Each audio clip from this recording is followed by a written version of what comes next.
Hi, my name is Riley Allen. This is my review of Season 1, Episode 7 of the Acolyte titled Choice. And dear God, the pacing of this show is just off. This entire episode was a flashback episode, which just kind of throws the pacing off. I'm going to be honest with you. I feel like we should have had the 2 flashback episodes first, because they don't really reveal too...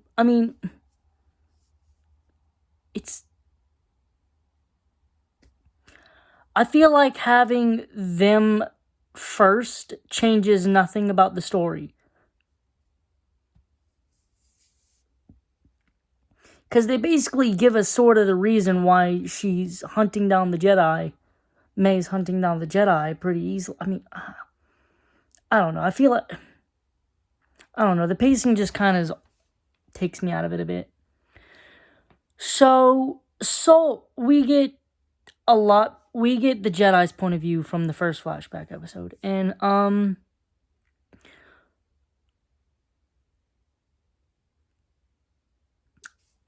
I think this show definitely shows that the Jedi always had their faults. The faults that the Sith Palpatine exploited and caused their downfall. They just never course corrected in the time between then and now, or like the prequel time. So it was just like, at this point, they were making it. They were just basically handing the Jedi Order's destruction over to the Sith. I personally love Soul's character because he is, in my opinion, the perfect representation, in this episode at least, of, what's that saying? The path to hell is paved with good intentions. I think that's the saying. So he's notices the children, and he's worried about them because Sith cult. And side note, I don't want to hear the Jedi talk about a Force cult. Because what the hell do they think they are, the hypocritical bastards? They take children from their parents when they're too young to really remember them, indoctrinate them to their way, and then train them and whatnot. And I'm just like, that's basically the definition of a cult. The only difference is, I guess, the Jedi Order doesn't really stop you when you leave. Not really.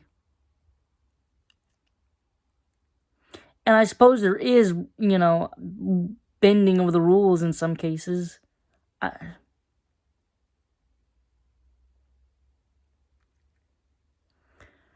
So, I personally don't give a shit about the May and Osha's family. They're just not likable characters. They're not characters that just made me scream, oh no, poor them. I'm just like, maybe it's because we didn't get a lot of time with them, but and to be fair, we didn't get a lot of time with Indara, Tobin, Kelmaka, and Soul, but they're Jedi, and from the prequels and the originals and even the sequels, we're predispositioned or whatever, to like the Jedi in the Clone Wars, We're shown their faults in those movies and shows, but we're also shown their good qualities. So we kind of root for the Jedi until proven otherwise, I suppose. And we are given reasons to, I suppose, not root for either of them. So, we get Tobin's point of view of when he was possessed, and honestly, Mother Anastasia was basically manipulating him because he wants to go back to Coruscant. They're on this planet to find a Vergence, and a Vergence, I suppose, is, as they described, something that can give birth to life. And that's what they believe happened on this planet, which should be uninhabitable, but there's trees and animals now, so there's that.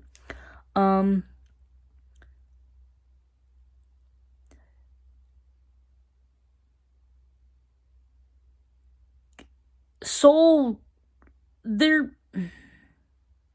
do the test. We get there, and the council, of course, denies them. So Soul's basically under the impression that these children are going to be sacrificed. And I guess he is worried about that, but he's like rushing things. He's kind of like Anakin Skywalkering it. Like, I feel like what Soul did this episode is something that Anakin Skywalker would do. And that's not a good thing.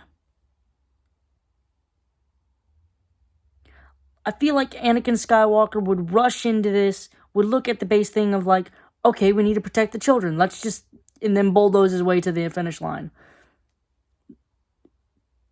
And that's kind of what Soul did. I personally don't think, of course we know that the cult or whatever would never really harm Mayor Osha. That much I know. I know that you can tell from like the first episode in this one that they do care for the children.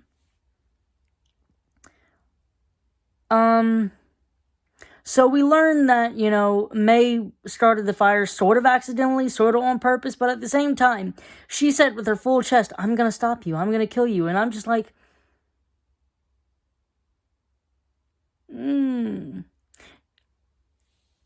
While this does take away some of it, like, but at the same time, she still said those words, and she was old enough to, I suppose, know what those words meant.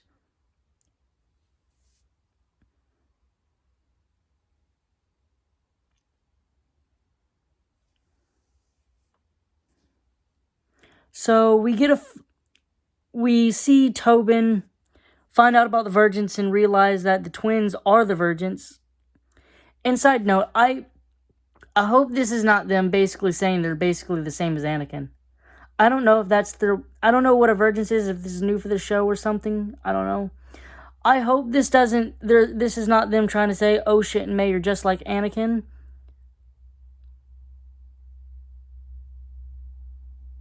Because in my opinion, that kind of takes away what Anakin was, in a sense. Or, I think I said in an earlier video about the episode, maybe they are the exact same as Anakin, but somewhere along the way, these two failed. So, they were the burnt pancakes, and Anakin, for some reason, destroy everything he touches Skywalker, was the perfect pancake. I just imagine the Force seeing him turn to the dark side and just be like, so, third time's the charm, yeah? And then just being like, wait a minute, wait. Let's let him cook. Let's let him cook.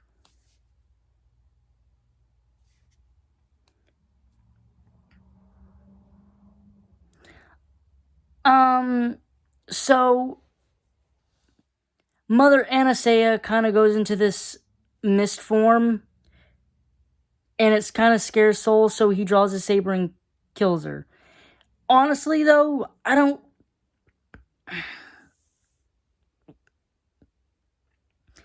I feel like both parties fucked up in the sense that none of them used their big boy words or big girl words. Like, they didn't ask questions. Like, they had these questions they wanted answers to, but nobody really asked them. At least for the Jedi's part, and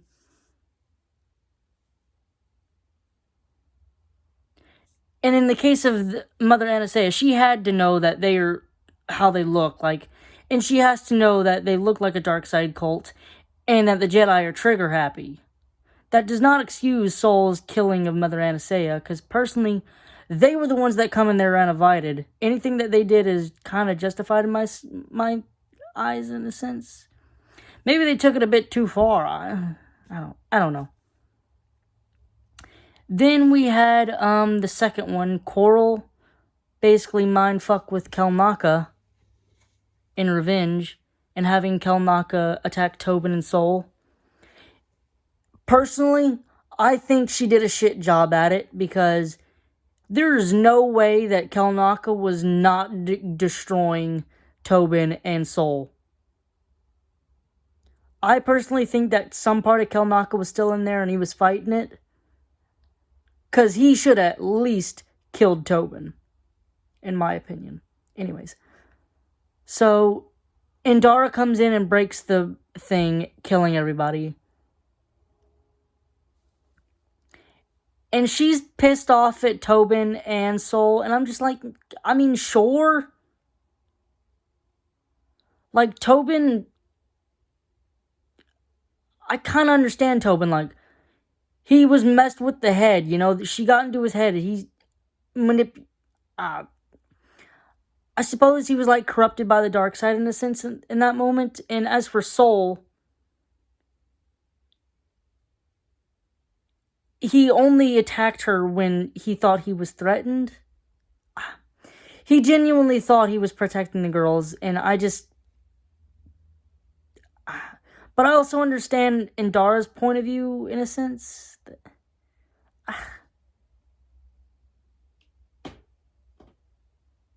Man, I hate all these characters. They were all stupid this episode, man. So then Indara has the great idea to just not inform the council about what really happened. And I'm just sitting here thinking, like, why?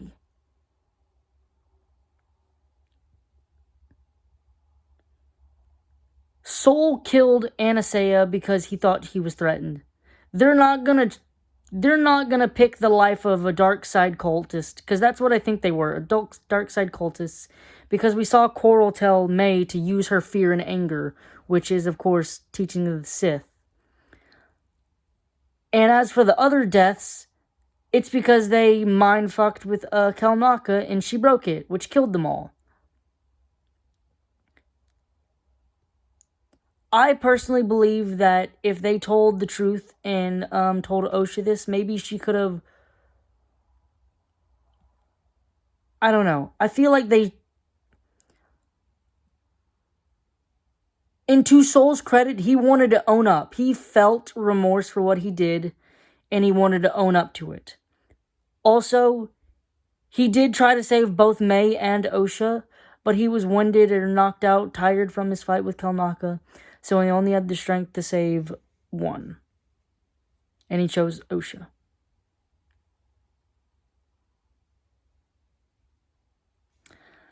I don't...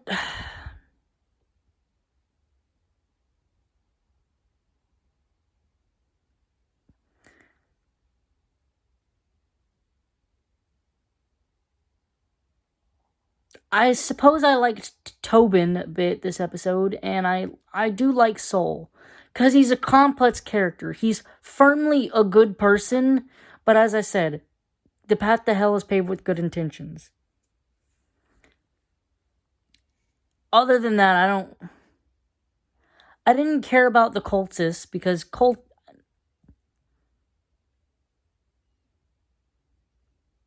personally, that's the part of the Jedi Order I don't like, that they're basically a cult. I like what they stand for, or that they should stand for, protecting the innocent, you know? Protecting the innocent and helping people and spreading the light. I like that about them. It's just they're kind of culty about it.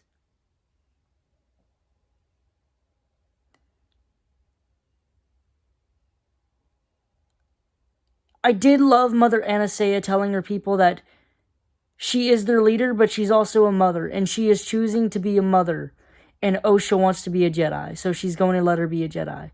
And I love that her final words were that she was going to let Osha go with them, because she wanted to go. It was her choice. She chose them.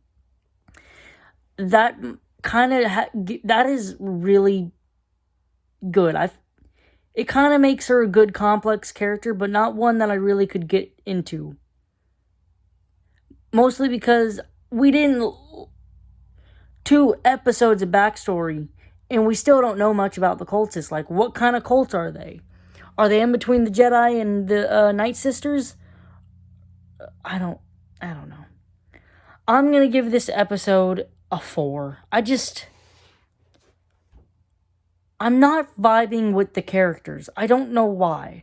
I'm vibing with Soul, I suppose, and that's good. But one character at a mini in this show is just...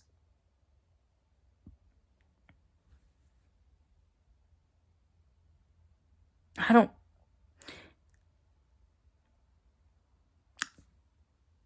A 4. Thanks for watching the video. Leave a like, comment, subscribe if you want, and I'll see you in the next video.